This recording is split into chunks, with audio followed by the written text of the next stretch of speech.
할렐루야, 날마다 새벽 만나러 여러분을 찾아가는 만나교회 김태광 목사입니다. 오늘도 하나님의 말씀을 통해 하나님의 나라와 의를 구하며 이 세상을 보다 아름답게 만들어 가시는 저와 여러분들 되시길 소망합니다.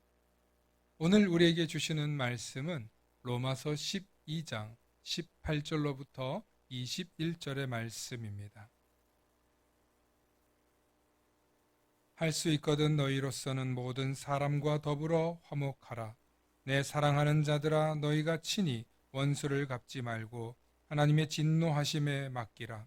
기록되었으되 원수 갚는 것이 내게 있으니 내가 갚으리라 라고 주께서 말씀하시니라. 내 원수가 줄이거든 먹이고 목마르거든 마시게 하라. 그리함으로 내가 숯불을 그 머리에 쌓아 놓으리라. 악에게 지지 말고 선으로 악을 이기라. 아멘. 오늘은 더불어 살아가는 세상이라는 제목으로 말씀의 은혜 나눌 때 하나님의 크신 은혜가 있기를 소망합니다. 다음은 어느 학자들이 이야기한 내용인데요. 19세기의 학자들은 미래를 다음과 같이 예측했습니다. 19세기와 20세기에는 자유와 평등의 세기가 될 것이다. 전 지구적으로 많은 사람들이 보다 평등하고 많은 자유를 누리게 될 것이다 라고 말했는데, 실제로 20세기가 되자 훨씬 더 많은 사람들이 자유와 평등을 누릴 수 있게 되었습니다. 이후 학자들과 다양한 저널에서는 그렇다면 21세기에는 사람들이 무엇을 추구하며 어떻게 될 것인가, 자유와 평등 다음에는 무엇이 출현할까라는 주제로 토론하였는데, 바로 개인의 행복, 개인의 자아 실현, 꿈과 성공, 인권 등을 추구하게 될 것이라는 것이 아주 많은 키워드로 나타났습니다. 실제로 21세기가 되어 지난 2000년대 이후 개인의 인권을 중요시하는 사회의 풍조가 점점 나타나더니 개인주의가 성행하고 결국 2010년 이후에는 소확행이나 욜로 등 모든 라이프 스타일이 개인의 삶, 개인주의, 더 나아가 혼밥, 혼술, 1인 가구, 1인 물품, 1인의 행복, 1인의 시간, 1인의 꿈에 대한 것으로 점점 변해가고 그것이 주목받는 시대가 되었습니다.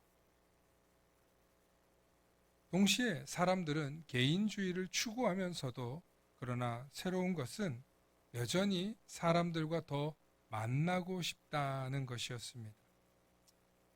그렇습니다. 21세기가 되어서도 사람들은 개인주의, 자유와 평등을 넘어서서 또 인간적으로 존중받고 다양한 사람들과 더 많이 어울리길 바라는 사람들이 생겨나더라는 것입니다.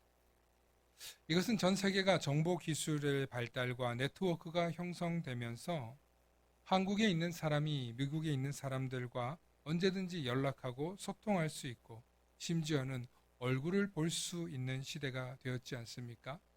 이처럼 너나 할 것 없이 모든 사람들이 시대를 넘어 또 공간을 넘어서 사람들과 소통하고 어울리기를 바라는 그런 모임들이 생겨나고 더 나아가 이것이 가상세계로까지 발전하게 되었습니다. 심지어 가상세계 속에 있는 자신만의 캐릭터를 만들어서 그 캐릭터를 통해서 사람들과 만남을 가진다는 것입니다. 우린 이것을 아바타라고 부르죠. 정말 세상이 급변하고 있고 수많은 사람들이 한꺼번에 만나볼 수도 있고 아주 멀리 떨어져 있어도 소통할 수 있는 시대를 살고 있습니다. 최근 코로나 때문에 많은 사람들이 만날 수 없을 때는 온라인으로 화상 전화를 하고 화상 회의를 하고 화상 회식을 하는 모습을 본 적이 있습니다. 심지어 각자 커피를 앞에 두고 컴퓨터 앞에서 서로 담소를 나누는 사람도 본 적이 있습니다. 이토록 세상이 급변하고 새로워지고 달라지는 것 같아도 여전히 변하지 않는 것은, 여전히 변하지 않는 사람들의 욕구는 서로가 서로를 필요로 하며 살아간다는 것입니다. 혼자서는 살 수 없고, 혼자서는 외로움을 견딜 수 없고, 혼자서는 아무리 풍요롭고 풍족하여도 다른 사람들과 어울리는 것을 더욱더 좋아한다는 것입니다. 많은 부모님들이 아이들이 핸드폰만 붙잡고 있다고 걱정을 하십니다. 그런데 아이들이 다른 아이들과 어울릴 수 있는 환경만 조성되면 아이들은 스마트폰을 내던지고 함께 나가서 뛰어놀더라는 것입니다. 심지어 아이들은 게임을 할 때 온라인으로 함께 서로 연결되어서 화상으로 대화하며 게임하는 것을 훨씬 더 기뻐하더라는 것입니다. 그러나 아무리 혼자서 게임을 하면 금방 실증 나고 또 고립될 뿐이죠. 사람이 평등과 자유를 추구하는 시대가 있었습니다. 사람이 개인의 행복과 개인의 자유를 꿈꾸고 개인의 자아 실현을 꿈꾸는 시대도 있었습니다. 그러나 여전히 사람은 사람들과 연결되길 바라고 그 속에서 함께 더불어 살아가는 것을 소중히 여기며 살아간다는 것입니다. 하지만 여기서 중요한 것이 있습니다. 함께 더불어 살아간다는 것이 결코 쉽지만은 않습니다. 서로 생각이 다르고 관심이 다르고 필요가 다르기 때문입니다.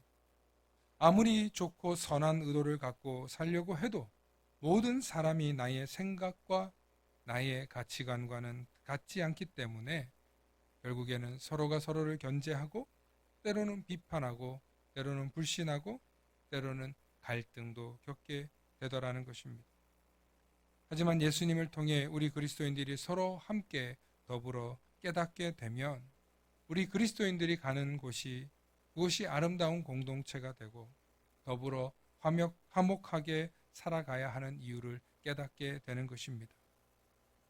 오늘 성경 로마서 12장 18절로부터 21절의 말씀을 함께 보기 원합니다. 할 수 있거든 너희로서 모든 사람과 더불어 화목하라는 것입니다. 내 사랑하는 자들아 너희가 친히 원수를 갚지 말고 하나님의 진노하심에 맡기라. 기록되었을 때 원수 갚는 것이 내게 있으니 내가 갚으리라 주께서 말씀하고 있습니다. 내가 원수가 줄이거든 먹이고 목마르거든 마시게 하라. 그리함으로 내가 숯불을 그 머리에 쌓아 놓으리라. 이어서 이렇게 말씀하고 있죠. 악에게 지지 말고 선으로 악을 이기라고요. 함께 더불어 살아간다는 것은 쉽지 않습니다. 더불어 화목하게 살아간다는 것은 더 어려운 일이겠죠. 하지만 그것이 꼭 불가능한 일은 아닙니다.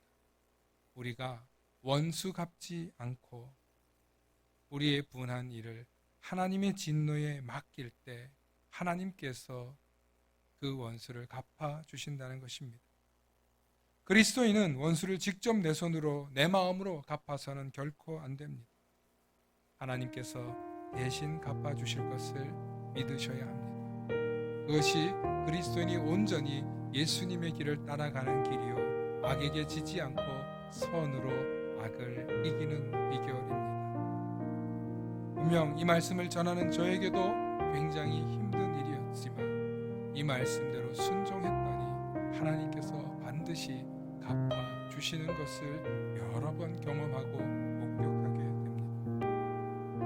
사랑하는 성도 여러분, 예수님을 통해 구원을 받은 우리는 우리가 원수를 갚는 것이 아니라 하나님께서 대신 갚아줄 것을 믿으며 하나님께 맡길 수 있는 사람이 되면 우리는 어느 곳에 가서든지 화목하게 하는 그리스도인이 되며 더불어 살아가는 공동체, 더불어 살아가는 그리스도인이 될 수 있을 것입니다.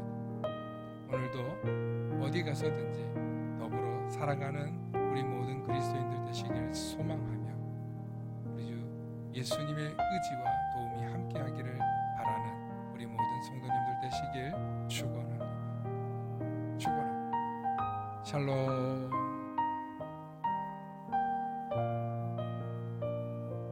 다 함께 기도하시겠습니다. 악에게 지지 말고 선으로 악을 이기라고 하시는 하나님, 우리 삶 가운데 너무나 많은 악이 거센 물결처럼 우리의 숨을, 우리의 목을 조르며 다가올 때가 있습니다. 바로 그 순간에도 우리의 생명을 대신하여 죽으신 예수 그리스도를 바라보며 우리가 원수 갚고 우리가 마음으로나 생각으로 갚는 것이 아니라 하나님께서 대신 갚아주실 것을 믿으며 잊어버리고 살아갈 수 있는 우리가 되게 하여 주시고, 내가 원수 갚는 일에 시간을 낭비하고 마음을 빼앗기는 것이 아니라 오직 주님의 말씀을 묵상하며 선으로 악을 이기는 사람이 되기를 바라며 결단하며 나아가는 우리들이 되게 하여 주시옵소서.